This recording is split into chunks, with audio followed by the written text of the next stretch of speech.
dialogar Antonieta Chaverri, que ella es la directora ejecutiva de Voces Vitales Costa Rica, coach de liderazgo trascendente, mentora ejecutiva, asesora, con una amplia carrera ejecutiva de alto nivel que incluye gerencia general, planeamiento estratégico, transformaciones organizacionales y desarrollo de talento. Ha liderado procesos de cambio, eficiencia operativa, gestión de desempeño, entre otros, y se caracteriza por su balance entre la orientación a resultados y el desarrollo integral de las personas. Además, la acompaña Gerardo Sánchez, CEO de la Clínica Bíblica. Él es administrador de empresas con énfasis en finanzas de la Universidad de Costa Rica. Tiene una experiencia de 28 años en la gestión y también en la dirección de empresas, graduado con alta distinción del Instituto Centroamericano de Administración de Empresas de INCAE, posee un posgrado como experto en mercado de valores y es miembro de la Iniciativa de Liderazgo Centroamericano de Cali, una iniciativa del Aspen Institute de Colorado e INCAE. Y también don José Valverde, él es director de conocimiento de Viva Idea, es periodista y administrador de empresas, actualmente es candidato a doctorado de la Universidad de St. Gallen en Suiza y director de comunicación en Viva Idea. Su investigación se centra en la colaboración, las redes interorganizacionales y también la sostenibilidad. Se ha graduado de honores con una maestría en la Escuela de Negocios de INCAE y otra maestría en Estrategia y Gestión Internacional de la Universidad de St. Gallen. Los recibimos con un fuerte aplauso a todos ellos. Fernando Francia, adelante.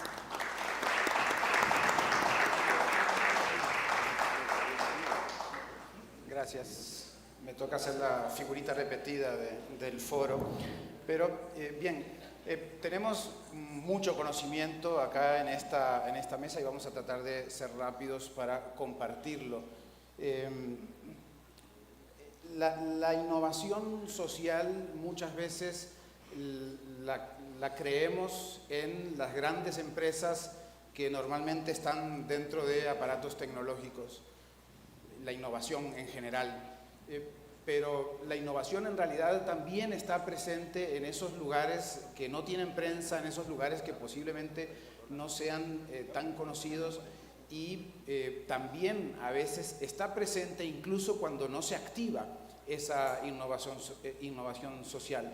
Es decir, cuando esa posibilidad de innovación social está presente, pero no logra activarse, no logra generarse la serie de mecanismos, la serie de situaciones que tienen que darse para que esa innovación social pueda surgir, crecer, escalar y pues que la conozcamos todas y todas y todos y que genere un beneficio para la sociedad. Vamos a hablar de algunos de estos aspectos. Yo he conocido y a mí me gusta traer personas porque al final pues somos las personas las que vivimos estos procesos. Y recuerdo a Perseida, una innovadora social que después de un terremoto en Oaxaca, su lugar de nacimiento y donde sus ancestros indígenas, como su abuela, siguen viviendo, pues quiso buscar cómo se hace la regeneración económica después de los desastres y generó una metodología para ello, sobre todo generando iniciativas de emprendedores con el pan muy tradicional en Oaxaca. Pero también Benjamín rescató de sus propios ancestros en Guatemala una forma de generar abono orgánico para los cultivos de tomate, estudiando cómo se puede mejorar esos abonos desde el punto de vista de lo que encuentran los agricultores en la tierra y en sus propios entornos. Allí hay innovación social para emprendimientos, innovación social para la agricultura, innovación social para la vida. Y Sergio en Colombia, en Bogotá, logró generar espacios de educación financiera para que la gente, una vez que generara dinero en sus trabajos, pudiese ahorrar, mantener ese dinero y lograr entonces que el trabajo no sea una cuestión fortuita y no sea algo que apenas le sirve para el poco momento en que esté trabajando, sino que pudiera generar inversiones o generar sostenibilidad. Esta gente, como muchísima gente hay en América Latina innovando, no son conocidos y de alguna manera son necesarios para que podamos profundizar en esa innovación social, conocerla y poder adaptarla a nuestras realidades. Vamos a ver aquí algunas de esas experiencias, hablando de diversidad, hablando de inclusión, hablando de alianzas públicos-privadas, como ya nos adelantaron que en el caso de migración, cómo se habían efectuado con empresas. Y vamos a tratar de desterrar algunos mitos alrededor de la innovación también en estos 40 minutos que vamos a tener juntos. Empezamos con Gerardo Sánchez, que es de la Clínica Bíblica y que tiene una presentación, si nos ponen en el fondo, para compartir con todos ustedes. Adelante, Gerardo. Ok, buenos días. Gracias por la invitación. Quiero movilizarme un poquito acá para poder que ustedes puedan observar la presentación que queremos compartir. Y el principal y el objetivo es romper un mito que tenemos como institución, como Clínica Bíblica, de que somos una institución privada y que generamos lucro. Si tuviera que pedirles que se lleven un mensaje claro el día de hoy y que lo compartan a viva voz con sus pares, es que el Hospital Clínica Bíblica tiene una misión social. Somos una organización sin fines de lucro, donde hemos articulado y estructurado una red de servicios hospitalarios a lo largo y ancho del país y con una fuerte inversión en los últimos años para fortalecer esos programas sociales que tenemos al día de hoy. Y más allá de esa visión, misión y un propósito de organización, hay algo más que nos mueve con una intención mayor y es un propósito transformador masivo de salvar vidas y cuidar la humanidad. Y pues eso es un desafío muy grande que no podemos hacer solos y es parte del desafío que tenemos en este momento y lo que estamos trabajando. Un poquito de historia y tal vez comprender que ya casi llegando a los 100 años de estar en el mercado, el Hospital Clínica Bíblica inicia en un momento 4 meses antes de que estallara la Gran Depresión de octubre de 1929. Y vinieron los misioneros latinoamericanos que estaban en Argentina y que tal vez no pudieron hacer mucho en ese país e impactar y dijeron, voy a buscar una huella más grande. Y los fundadores, la familia Strachan, don Enrique y Susana Strachan, vinieron al país con la misión latinoamericana y dijeron, abordemos y entremos en Costa Rica. ¿Y qué se encontraron en Costa Rica de ese entonces? 500,000 de habitantes, más o menos, nacimientos de 22,000 personas, niños, y muertes de 11,000 niños. Y entonces dijeron, apoyemos la mortalidad infantil, que tenía una tasa del 60%, pero como toda misión y todas estas iniciativas que entran y salen en los diferentes países, la misión en el año 68 dice, ya me tengo que ir.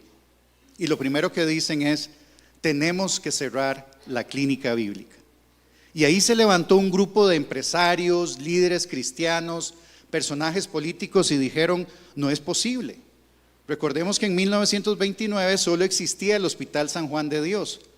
La caja nace años después, en 1940, y entonces esa brecha y ese cierre de mejorar la mortalidad infantil, de ser también una escuela de enfermería y tener la educación para las enfermeras del país, existía ese compromiso con la sociedad y dijeron, no pueden cerrar. Y en ese momento se crea ACEMECO, que es el propietario del Hospital Clínica Bíblica el día de hoy, y dijo, yo hago lo mismo. La misión dijo, voy a vigilarlos unos cuantos años, y se quedaron 3 años vigilando si estábamos haciendo bien o no las cosas, y ya en el año 71 hicieron el traspaso gratuito de todos los activos, que en ese momento eran solo $10 millones, en toda la infraestructura, y ustedes pues conocen el edificio de la planta antigua, que es donde inició toda la misión social. Y desde ese momento hemos pasado por diferentes transformaciones y crecimiento organizacional, pero con la misma visión, con el mismo propósito, que somos sin fines de lucro y que el 100% del patrimonio está destinado a programas sociales. Desde casi 100 años venimos haciendo esto, pero hoy en día estamos trabajando más fuerte para impactar más, para cerrar brechas, para incorporar a otros actores a que nos ayuden en construir esto. ¿Y cómo lo estamos haciendo? Bueno, buscamos proyectos que generen un impacto positivo, que genere cambio en las personas, en las familias, un cambio en la sociedad, que dé acceso a salud y a educación también, que es uno de los pilares que tenemos. No vamos a contar la historia de los 94 años que cumplimos el próximo mes, pero sí nos enfocamos en la huella social de los últimos 15 años. Hemos generado 435,000 ayudas sociales de diversa naturaleza. Eso enmarca unas 180,000 personas, donde va desde atención clínica, cirugías, procedimientos odontológicos, educación, becas y muchos proyectos sociales con un aporte social directo nuestro de 7,000 millones de colones. Si eso lo comparamos con relación a la generación de riqueza que tenemos, en promedio destinamos el 40% de la utilidad, que para nosotros es reserva, lo destinamos en programas sociales. Y en el último año hemos generado 25,000 ayudas, más de 18,000 pacientes beneficiados.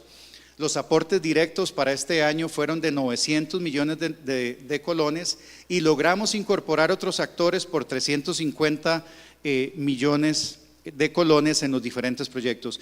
Y sin lugar a duda, post-COVID entendimos la importancia de tener una buena salud integral, de tener acceso a salud, y hemos observado sistemas colapsados de salud a nivel mundial y con desafíos de que el gasto en salud crece de manera importante. Son 9 trillones de dólares el gasto de salud, que representa el 11% del PIB, y es un gasto ineficiente. Ineficiente porque no está cerrando el acceso, las barreras de acceso a salud y la mejora de salud de las personas. Este es un ejemplo, y agradecemos a nuestros aliados y a la Automercado y Aliarse, que trabajamos de manera conjunta, demostrando la realidad de una alianza público-privada que impacta.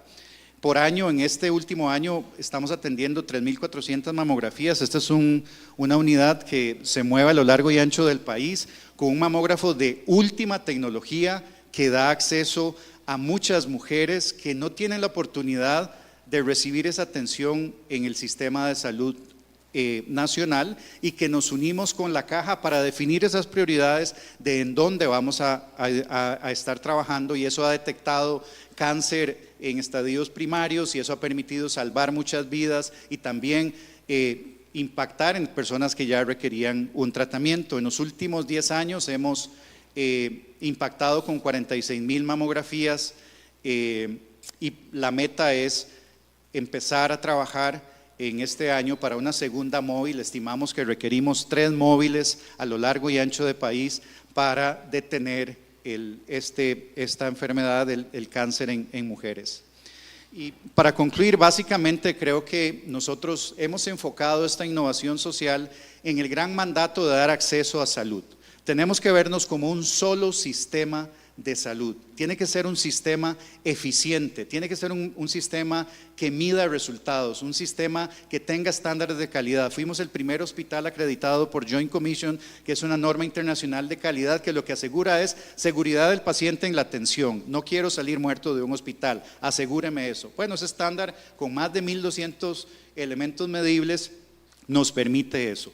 Pero eso, y entonces fuimos pioneros y otros nos siguieron, y eso es lo positivo. Queremos que otros hospitales entiendan que es importante hacer más eficiente el gasto de salud, trabajar de la mano con la seguridad social.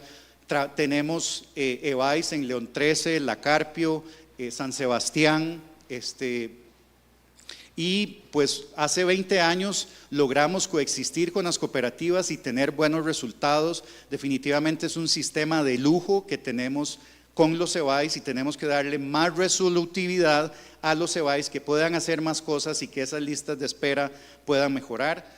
Definitivamente el pilar de educación en academia, tenemos un instituto parauniversitario que uno de los mandatos y objetos sociales de nuestra asociación es dar acceso a educación, y a como generamos y dimos las primeras enfermeras al país en 1929, hoy estamos formando técnicos, estamos formando ATAPs, técnicos de laboratorio, técnicos de cardiología, de diferentes áreas, y les damos trabajo. Los mejores nos los dejamos en la clínica bíblica, el resto se los damos al mercado, pero estamos dotando de recursos, de talento, y los estamos incorporando en la fuerza laboral para aquellos estudiantes. Y de ahí algunas historias de que algunos dicen, bueno, me gustó ser técnico de laboratorio, pero ahora quiero ser microbiólogo. Ahora sueño con ser médico, y ahí también los apoyamos con becas. Y definitivamente el tema de alianzas público-privadas y además alianzas privadas, como mencionaban anteriormente, es lo que nos va a permitir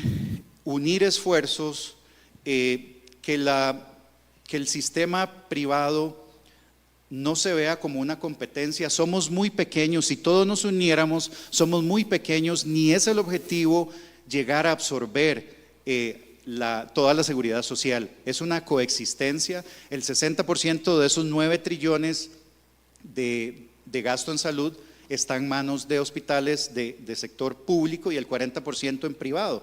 Bueno, eso dice que al país todavía le hace falta inversión, y por eso ustedes han visto que ha surgido más competencia, porque se estima que nos hace falta un 1% de inversión del PIB de acuerdo a las metas de OCDE para llegar a niveles de países miembros OCDE, y eso es una gran tarea y un gran compromiso que tenemos para que el ente rector nos lleve a ese nivel de inversión y entonces priorizar esas inversiones. Pero es una inversión eficiente, centrada en el paciente, estándares de calidad mundial, dar acceso de salud a muchas personas, y es lo que nosotros en la misma infraestructura de clínica bíblica, en las salas de cirugía que muchos de ustedes se han operado, en los consultorios, atendemos a las personas que no tienen acceso, que no tienen opción de ser atendidos oportunamente y mejorar su calidad de vida. Entonces quiero motivarlos a que nos ayuden a esparcir la voz, y mucha gente nos dice, mire, pero entonces, si es social, si es sin fines de lucro, ¿por qué siguen creciendo? Porque el motor generador de riqueza son los hospitales. Hemos pasado de $10 millones a $175 millones en patrimonio, y en los próximos 5 años vamos a crecer en $100 millones. Más sucursales en Heredia, estamos en un proyecto en el este, vamos a Guanacaste, vamos a ir regional. ¿Para qué? Para que esa huella crezca e impacte a muchas personas que lo necesitan en el país. Gracias. Gracias Gerardo. Qué interesante cómo, viendo el recorrido de clínica bíblica, podemos ver alianzas públicos-privadas, podemos ver incorporación de actores, que es algo tan importante en la innovación social realmente, porque eso hace también, como lo has referido, que otros sigan, y que son 2 palabritas, ¿no? Pero qué importante que otros sigan.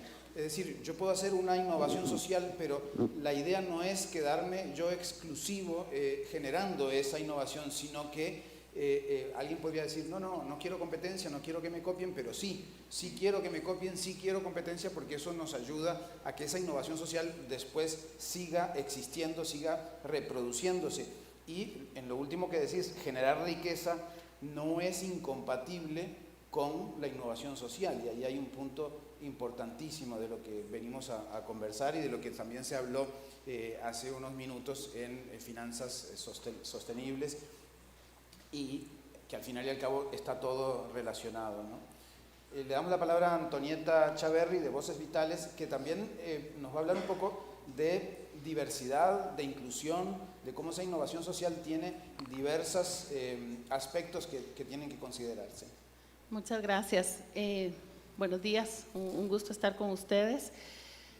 A ver, cuando hablamos de innovación social, tal vez como para contextualizar un poquito el origen o el hilo conductor de esta intervención, hablamos de esta innovación para poder cerrar brechas sociales y enfrentar problemáticas que tiene la humanidad, ¿verdad? Entonces, hay algunas necesidades sumamente claras, como las que aborda la clínica bíblica con sus temas de salud.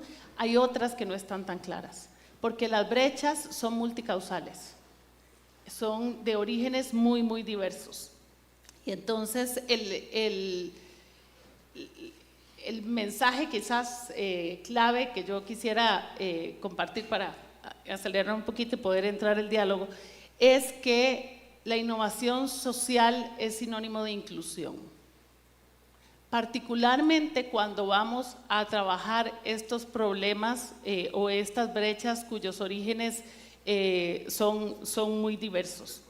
Entonces, y cuando hablamos de inclusión, no se trata de hacer la inclusión un tema de investigación, sino más bien cómo hacemos la investigación para la innovación de forma inclusiva.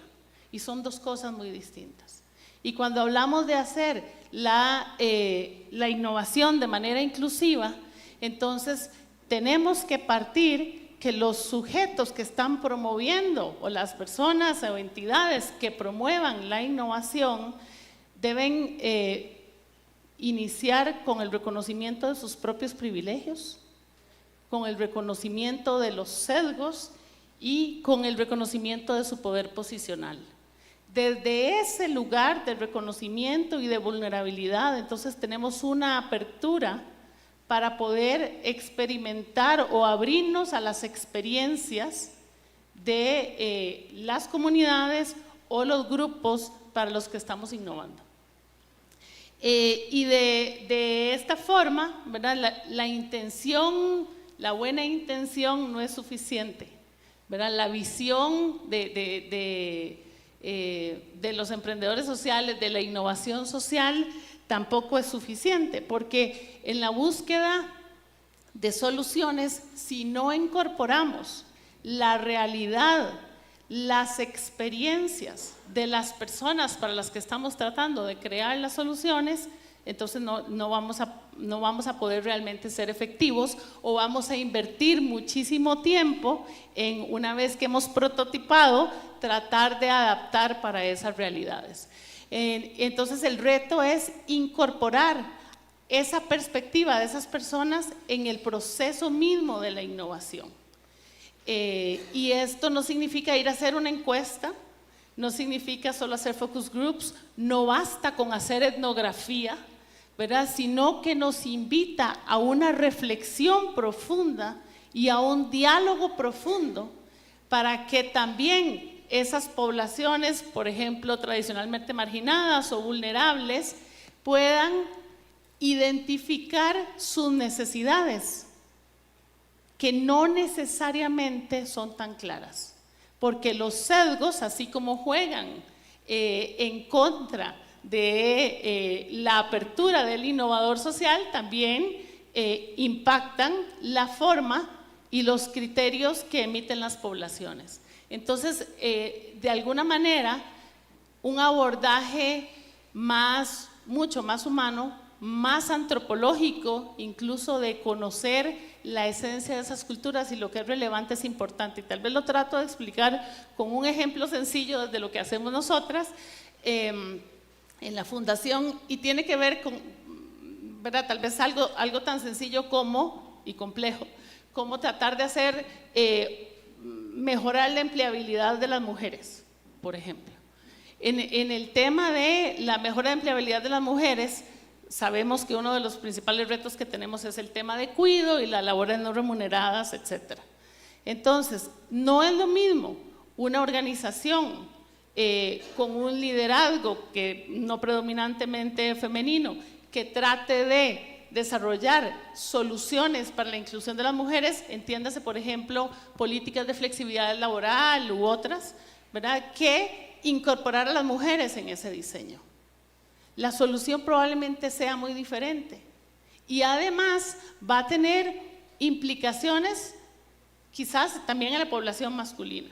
Entonces, cuando incorporamos las experiencias de vida y además pueden diferir de organización a organización, ¿verdad? Cuando incorporamos esas experiencias de vida de las poblaciones potencialmente, ¿verdad? O tradicionalmente marginadas, entonces empezamos a crear soluciones no solo más efectivas para ese grupo, sino más efectivas quizás para todos, porque en un caso como este, las políticas de flexibilidad probablemente contribuyan a la corresponsabilidad, que hace un reparto de las cargas de trabajo no remunerado, por ejemplo, pero también contribuyan a la posibilidad de que los varones compartan más tiempo con sus familias y contribuyan en el largo plazo a la organización y sus resultados en, obviamente, menor rotación de personal, ¿verdad? Y esta generación en diferentes lugares puede incluso incidir desde el sector privado en un cambio de política pública.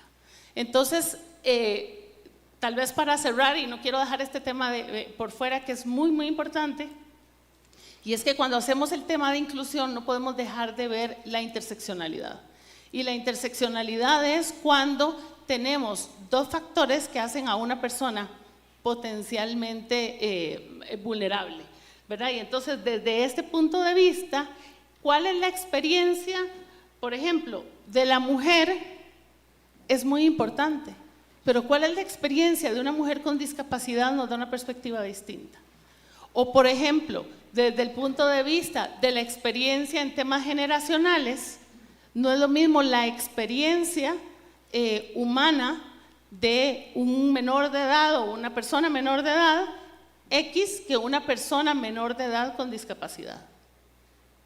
Entonces, la interseccionalidad desde el punto de vista de análisis también como base para la innovación social y la creación de soluciones sistemáticas es clave.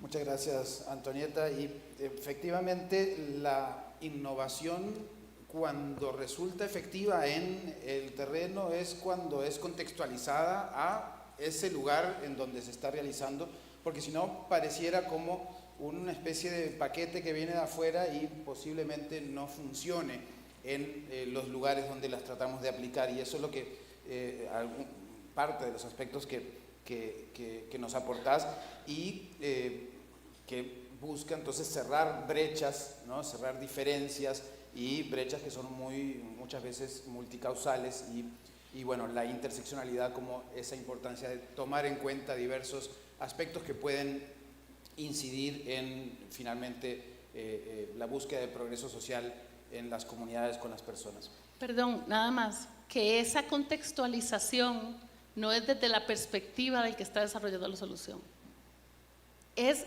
desde la experiencia humana de aquellos grupos o aquellos colectivos que se van a beneficiar de la innovación, que es muy distinto. Y justo desde el punto de vista de esa gente que se va a beneficiar o que va a ser actor principal de esa innovación social, es que quiero incorporar a José Valverde, director de conocimiento de Viva Idea, y que además ha investigado y está en el horno su investigación importante sobre cómo aliarse en redes de acción para generar esa innovación social. Entonces, tiene mucho material bien fresquito, José.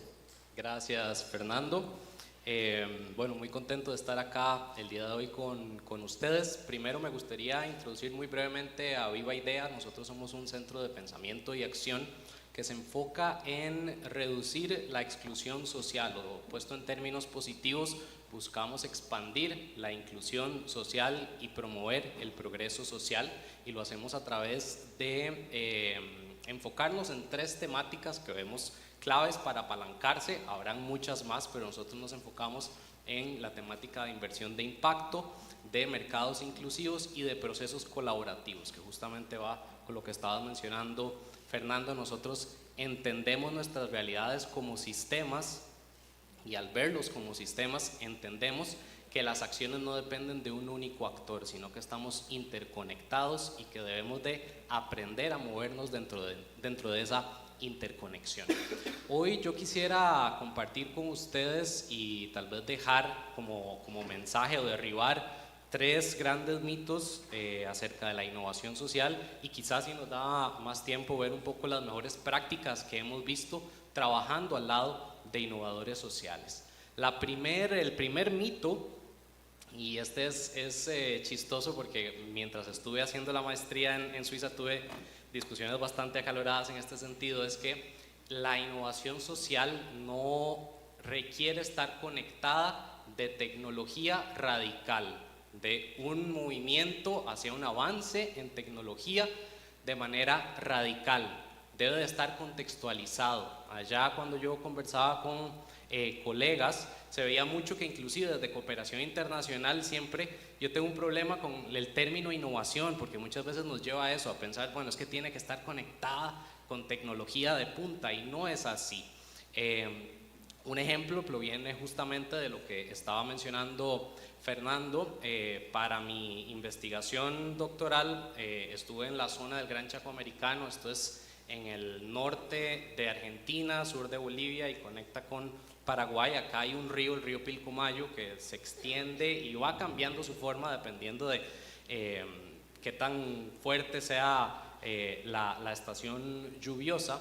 Y acá lo interesante es que redes interorganizacionales que llevan más de 15 años trabajando con las poblaciones al lado, generando innovaciones, como dicen, bottom up, de abajo hacia arriba, que es lo que nos mencionaba Antonieta, generan un sistema de alerta temprana que permite a los pobladores no solamente salvar sus medios de producción, sino salvar vidas. ¿Por qué es exitoso? Porque este programa no cayó, como decía Fernando, en un paracaídas, sino fue desarrollado con los pobladores, y los mismos pobladores vieron cuáles eran mis necesidades. Por ende, existe una apropiación grande en un tipo de programa, un tipo de iniciativa como esta. Y eso se conecta al segundo mito.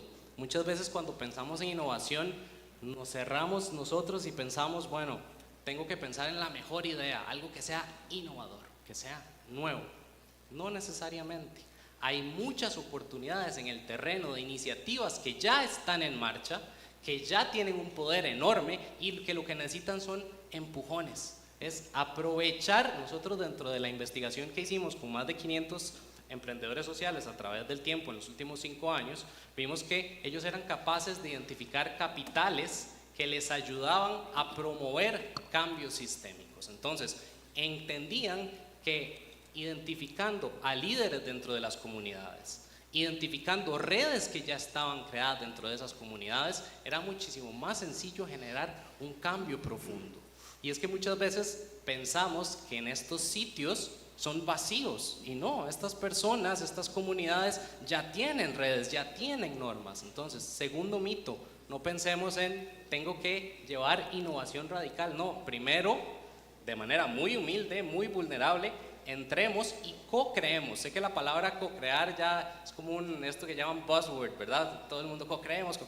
La co-creación real no es la etnografía que entro y más bien yo estoy como afuera y soy observador. No, yo soy parte y yo voy a cambiar. En el proceso de la innovación social, el innovador social somos todos y todos cambiamos a través de ese proceso. Y en un tercer punto, que lo conecto a lo que mencionaba Gerardo, muchas veces cuando hablamos innovador social o emprendedor social pensamos en filantropía, pensamos en non-profit, y no es necesariamente. Más bien, entre más logremos generar una sostenibilidad financiera, el impacto va a ser mayor. Uno de los emprendedores sociales con el que nosotros estuvimos trabajando es guatemalteco, es una empresa que se llama Kingo. Es muy interesante, empezaron por ahí del 2010 llevando paneles solares a la zona norte de Petén. En este caso ellos lo que hacían era vender los paneles solares a comunidades vulnerables a un precio muy razonable. Fue un fracaso. Lo interesante del caso es que empezaron a generar iteraciones y se dieron cuenta que era muchísimo más sostenible generar un servicio de pago, de prepago, como hacemos muchos con el celular, y el panel solar en sí no era vendido, sino que era una suerte de alquiler donde ni siquiera lo pagabas, sino que lo que estabas pagando era las cantidades de horas que vos necesitaras utilizar la electricidad, y fue un éxito profundo. ¿Qué es lo que es interesante de este caso para mí? Que el emprendedor dice, yo no me vendo como emprendedor social, sino que yo trabajé con las comunidades, trabajé con las pulperías para ver cuáles eran los centros de distribución que habían ahí, y el éxito del modelo está en que más vendo, entre más vendo, más impacto tengo, porque puedo crecer. Y el día de hoy empezó generando pequeñas estaciones que apenas te permitían tener luz, y hoy las comunidades pueden tener refrigeradoras, hornos microondas, los niños pueden estudiar, pueden tener su laptop. Entonces ha sido un cambio sistémico en la región de Petén.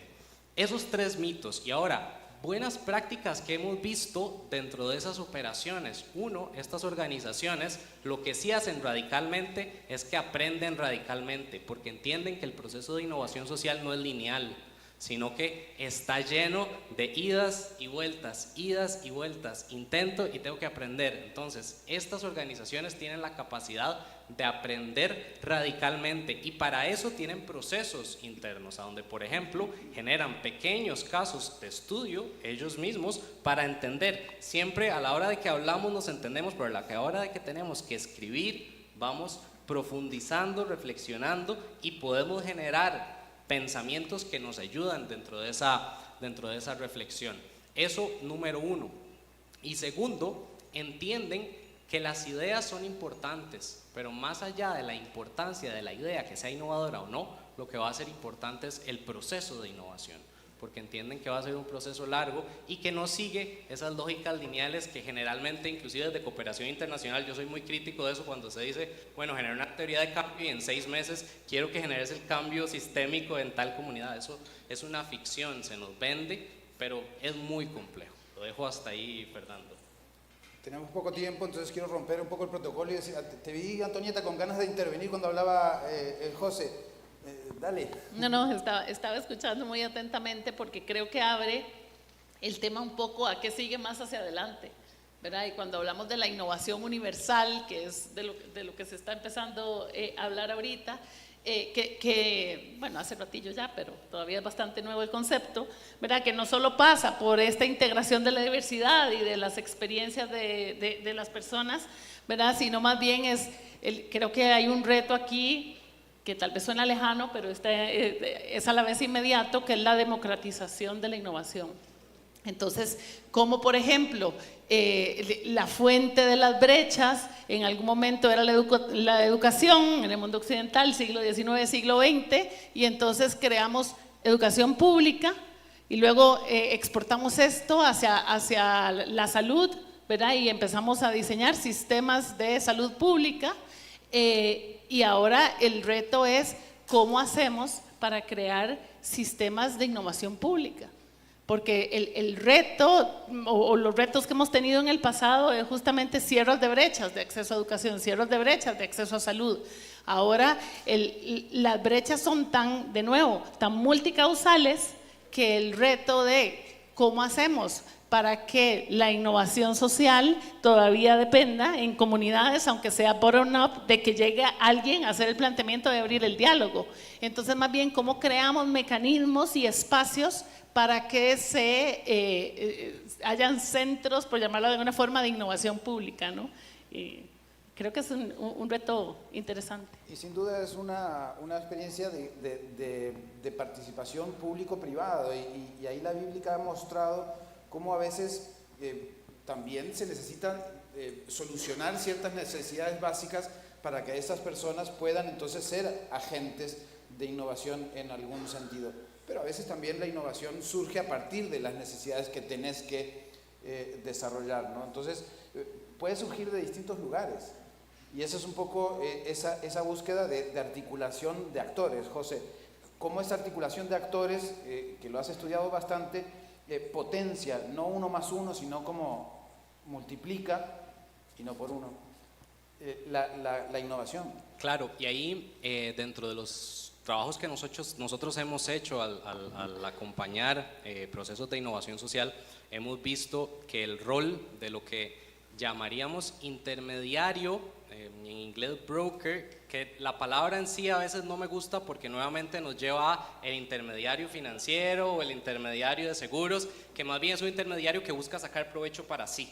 Pero si entendemos la palabra, el concepto de intermediario en la profundidad que hay y el montón de tipos de intermediarios que hay, existen intermediarios que en la palabra, digamos, académica se le llama Jungens, que lo que buscan es generar conexiones.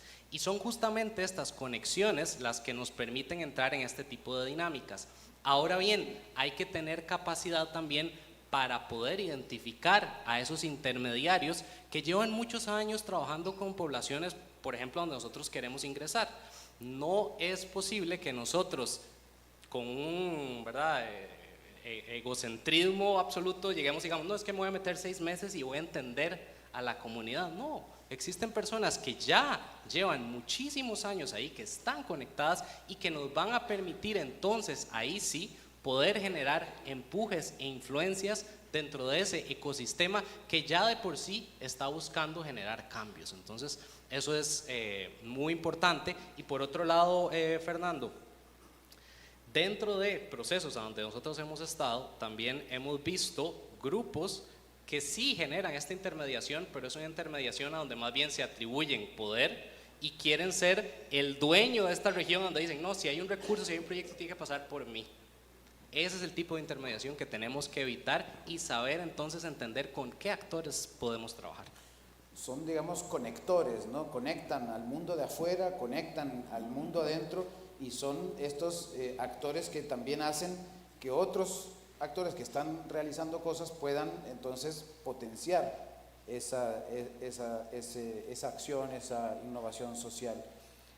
La innovación universal, decía Antonieta, que debería asemejarse a lo que en algún momento fue la búsqueda de educación universal y luego la búsqueda de salud universal, ¿no? La palabra universal quizás nos queda grande, pero bueno, es el concepto que usamos para que se entienda que es para todo el mundo, ¿no? Y la clínica bíblica ha tratado de ayudar en ese sentido, por lo menos decir, ok, busquemos que la salud sea realmente algo que las personas tienen solucionado, y a partir de ahí puedan entonces buscar otros elementos que los lleven a un progreso social mayor. Claro, y es una de las grandes deudas que tenemos como sistema en América Latina y en el país, y no podemos dejar de lado lo vulnerables que quedamos y el rezago que tuvimos en temas de salud post-COVID. Y entonces también previamente hablábamos de mostrar los resultados y decir dónde no hemos sido exitosos y dónde sí hemos sido exitosos.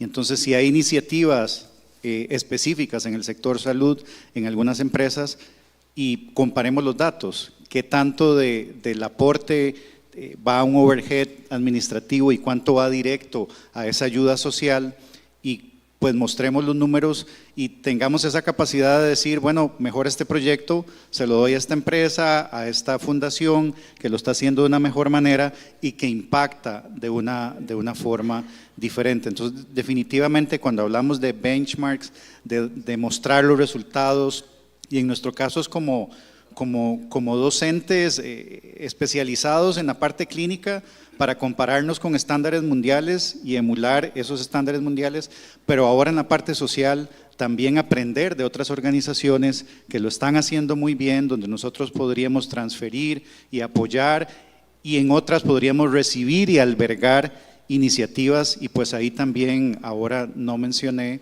de que tenemos un espacio importante también para toda la parte de innovación dentro de la organización, dentro de la parte de educación, y que estamos albergando y acelerando muchos proyectos que no solo pueden tener matices económicos, sino también un impacto social. Entonces, no tengamos temor a compartir los resultados y también a contar historias de fracaso para que otros no sigan cometiendo los errores que un antecesor ya cometió. Tenemos 2 minutos para terminar. Vamos a hacer un receso en toda esta actividad y luego volvemos a la 1 de la tarde para seguir conversando sobre ya temas un poco más puntuales, coordinados por Roberto Artavia, que tiene un buen número de panelistas y de expertos en distintos temas. Antonieta, para cerrar en un minuto sobre innovación social, ¿qué te gustaría incorporar? Un poquito retomando lo que decía José, muy brevemente, y es que igual cuando ya estamos en comunidades trabajando, la misma solución no necesariamente aplica a todos, ¿verdad? Y el otro día estaba escuchando a un investigador que se define como un tecnoantropólogo, que además me pareció fascinante, pero entonces él plantea de un trabajo que están haciendo con comunidades indígenas en el norte de México, donde han llevado una serie de fabrication labs, ¿verdad? Para fabricación y prototipado de textiles y tal, y él decía, está perfectamente bien, ¿verdad? Y como un planteamiento, y han sido desarrollados además por las comunidades y tal, pero un planteamiento que busca una activación económica, ¿verdad? A raíz de lo que tienen, sí, de la producción propia de las comunidades, pero hay algunas personas que tienen una posición de, no, es que esto de alguna manera reduce el elemento artesanal, reduce una serie de cosas, y él dice, las dos posiciones son absolutamente válidas. Entonces simplemente sirva este ejemplo para que esa apertura nos lleva también a no tener soluciones únicas, aunque esa población tenga los mismos retos o la misma problemática. Y de nuevo, y simplemente para cerrar, desde mi punto de vista, no podemos hablar de innovación social si no hay una verdadera inclusión. José.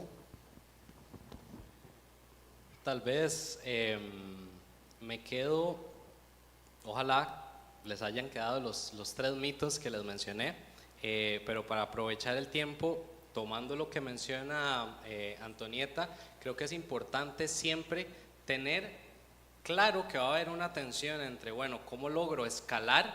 Pero escalar no significa que se consiguió en una comunidad y que simplemente es universal, sino que más bien ese escalamiento es a través de los actores en cada uno de los sitios. Sí, los aprendizajes nos pueden ayudar, porque siempre con las experiencias nosotros mismos vamos cambiando, pero lo importante es que entendamos que cada proceso siempre va a ser distinto, y por ende, como cada proceso siempre va a ser distinto, nosotros tenemos que tener una perspectiva de flexibilidad también. Hay que ser altamente flexibles, y por eso es la crítica que yo hacía antes a esos modelos que son muy rígidos y a donde se tiene una ficción de que en X cantidad de meses todo va a estar completamente resuelto, y que lastimosamente muchas veces, inclusive en las universidades, la educación de oeste nos ha empujado a tener ese pensamiento de que así es la realidad, y por lo visto no es así. Muchas gracias por este panel. Vamos terminando. La innovación social no tiene un guión preestablecido, la innovación social no tiene una forma preestablecida. Hay veces que se hace con tecnología, hay veces que se hace de abajo hacia arriba, con o sin recursos, y hay veces que pues, se logran escalar ideas innovadoras a partir de su aplicación contextualizado, pensando en quién utiliza o quién vive esas experiencias. Un poco de eso hemos hablado hoy, y podemos seguir conversando en los ratos que quedan ya fuera de este escenario, para seguir impulsando la innovación social como una herramienta de cambio hacia el progreso social, que es finalmente, creo, lo que nos une en este momento, en esta conversación. Muchas gracias, Gerardo, muchas gracias, Antonieta, muchas gracias, José, por estas palabras, por estos conceptos, y vamos cerrando esta primera parte del Encuentro Costa Rica. Muchas gracias a Fernando también por la moderación, y a todos los panelistas. Un fuerte aplauso para ellos.